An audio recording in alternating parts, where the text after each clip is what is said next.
Hi friends, welcome to my channel.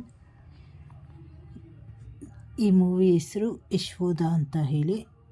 ಈ movie ಸಾರಾಂಶ ಏನು ಅಂದರೆ, ಈ ಮೂವಿಯಲ್ಲಿ ಮೇಯ್ನ್ ಹೀರೋಯಿನ್ನು ಸಮಂತ. ಈ ಕತೆ ಸಾರಾಂಶ ಏನು ಅಂದರೆ, ಸಮಂತ ಅವರ ತಂಗಿಗೆ ಹುಷಾರಿರುವುದಿಲ್ಲ, ಅವಳಿಗೆ ಆಪ್ರೇಷನ್ ಮಾಡಿಸಬೇಕು, ಹಾಗಾಗಿ ದುಡ್ಡು ಬೇಕೇ ಬೇಕು ಅಂತ ಹೇಳಿ ಬಾಡಿಗೆ ತಾಯಿಯಾಗಲು ಒಪ್ಪಿಕೊಳ್ಳುತ್ತಾಳೆ. ಆಗ ಒಬ್ಬರು ನರ್ಸ್ ಮುಖಾಂತರ ಪರಿಚಯ ಆಗಿ ಡಾಕ್ಟರ್ ಹತ್ತಿರ ತೋರಿಸಿಕೊಂಡು ಅಗ್ರಿಮೆಂಟ್ ಮಾಡಿಕೊಳ್ಳುತ್ತಾಳೆ. ಆಗ ಡಾಕ್ಟರ್ ಹೇಳುತ್ತಾರೆ, ನೋಡು, ಅವರು ಹೇಳಿದ ಹಾಗೆ ನೀನು ಕೇಳಬೇಕು, ಅವರು ನಿಮಗೆ ಎಷ್ಟು ದುಡ್ಡು ಬೇಕೋ ಅಷ್ಟು ದುಡ್ಡನ್ನು ಕೊಡುತ್ತಾರೆ, ಆದರೆ ಮಗುನ ನೀನು ಎತ್ತುಕೊಟ್ಟು ವಾಪಸ್ ಬರ್ತಾ ಇರಬೇಕು, ಯಾವುದೇ ಅಟ್ಯಾಚ್ಮೆಂಟು ಬೆಳೆಸಿಕೊಳ್ಳಬಾರದು ಅಂತ ಹೇಳಿದ್ದಕ್ಕೆ ಅವಳು ಒಪ್ಪಿಕೊಳ್ಳುತ್ತಾಳೆ. ಆಮೇಲೆ ಮನೆಯಲ್ಲಿ ದುಡ್ಡನ್ನು ಇಟ್ಟು ಅವ್ರ ತಂಗಿಗೆ ಒಂದು ಲೆಟರ್ ಬರೆದು ಒಂದು ಆಟೋದಲ್ಲಿ ಅವರು ಕರೆದುಕೊಂಡು ಹೋದಂತಹ ಜಾಗಕ್ಕೆ ಅಲ್ಲಿಗೆ ಹೋಗುತ್ತಾಳೆ. ಆ ಜಾಗ ಯಾರಿಗೂ ಗೊತ್ತಾಗುತ್ತಾ ಇರುವುದಿಲ್ಲ. ಅದು ಒಂದು ದೊಡ್ಡ ಮನೆ, ಅಲ್ಲಿ ಎಲ್ಲ ಫೆಸಿಲಿಟಿಯೂ ಇರುತ್ತದೆ. ಹಾಸ್ಟೆಲ್ ಟೈಪು, ಬರೀ ಪ್ರೆಗ್ನೆಂಟ್ ಲೇಡಿಗಳು ತುಂಬ ಜನ ಅಲ್ಲಿ ಇರುತ್ತಾರೆ. ಒಬ್ಬರಿಗೊಬ್ಬರು ಪರಿಚಯ ಆಗಿ, ಆದರೆ ಯಾರೂ ಹೆಚ್ಚಿಗೆ ಮಾತನಾಡುವುದಿಲ್ಲ.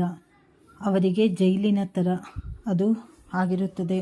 ಅಲ್ಲಿನಿಂದ ಹೊರಗಡೆ ಬರಲು ಆಗುವುದಿಲ್ಲ. ಅವರಿಗೆ ಏನು ಬೇಕು ಎಲ್ಲ ಕೊಡುತ್ತಾರೆ. ತುಂಬ ಜನ ಅಲ್ಲಿ ಇರುತ್ತಾರೆ. ಹೀಗೆ ಅವಳಿಗೆ ಸ್ವಲ್ಪ ಕತೆ ಆದ ಮೇಲೆ ಅನುಮಾನ ಬರಲು ಶುರುವಾಗುತ್ತದೆ. ಅವಳ ಒಬ್ಬಳು ಫ್ರೆಂಡು ಗಂಡನಿಗೆ ಹುಷಾರಿರುವುದಿಲ್ಲ ಅಂತ ಹೇಳಿ ಸೆರೊಗೇಟ್ ಮದರ್ ಒಪ್ಪಿಕೊಂಡಿರುತ್ತಾಳೆ. ಆದರೆ ಆ ಮಗುನ ನೋಡಬೇಕು ಅಂತ ಅಂದುಕೊಂಡಿರುತ್ತಾಳೆ. ಆದರೆ ಅವಳಿಗೆ ಪೇಯ್ನ್ ಬಂದ ತಕ್ಷಣ ಕರೆದುಕೊಂಡು ಹೋಗುತ್ತಾರೆ.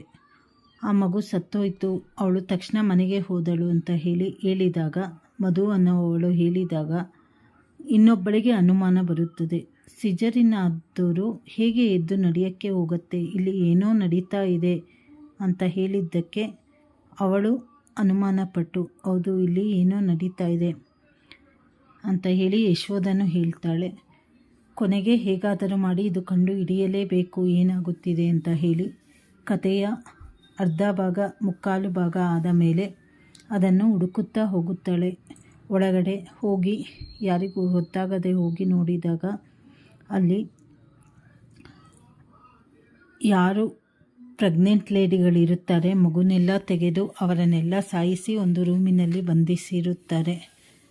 ಮಗುನೆಲ್ಲ ಭ್ರೂಣ ಹತ್ಯೆ ಮಾಡಿ ಇಟ್ಟಿರುತ್ತಾರೆ. ಅವಳಿಗೆ ಎಲ್ಲ ಕತೆಗಳನ್ನು ತಿಳಿದುಕೊಳ್ಳುತ್ತಾಳೆ. ಎಲ್ಲ ಸತ್ಯ ಕಂಡು ಹಿಡಿಯಲೇಬೇಕು ಅಂತ ನಿರ್ಧಾರ ಮಾಡಿ ಡಾಕ್ಟರ್ ಅವಳನ್ನು ಪ್ರೀತಿಸುವ ಹಾಗೆ ನಾಟಕ ಮಾಡುತ್ತಾ ಇರುತ್ತಾನೆ.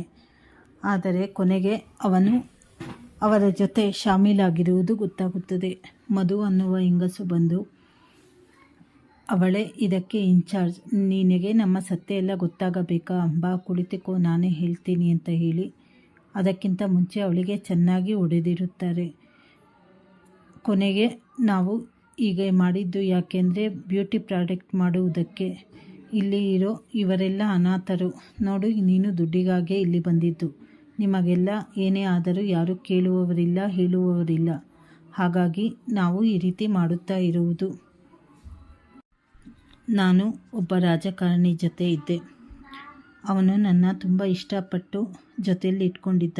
ನಾನು ಬಸುರಿಯಾದಾಗ ನನಗೆ ಏನೋ ಕಾಯಿಲೆ ಶುರುವಾಯಿತು.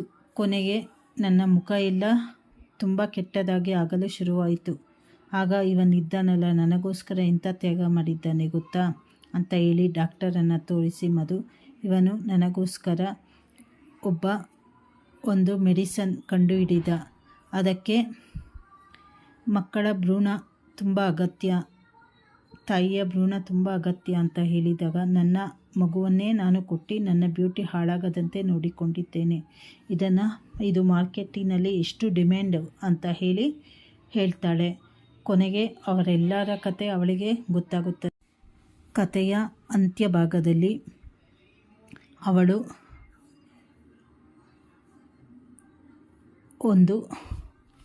ನಾನು ಬಂದಿದ್ದ ಕೆಲಸ ಆಯಿತು, ಇನ್ನು ನಿಮ್ಮನ್ನು ಸಾಯಿಸ್ತೀನಿ ಅಂತ ಹೇಳಿ ಮಧು ಅವಳನ್ನು ಸಾಯಿಸಲು ಹೋದಾಗ ಅವರಿಗೆ ಚೆನ್ನಾಗಿ ಹೊಡೆದು, ನೀವು ಅಂದುಕೊಂಡಿರುವ ಹಾಗೆ ಅಬಲೆ ಅಲ್ಲ ಅಂತ ಹೇಳಿ ಅವಳು ಕೊನೆಯಲ್ಲಿ ಅವಳು ಯಾರು ಅಂತ ಹೇಳಿ ಗೊತ್ತಾಗುತ್ತದೆ. ಅವಳು ಪೊಲೀಸ್ ಆಗಿರುತ್ತಾಳೆ.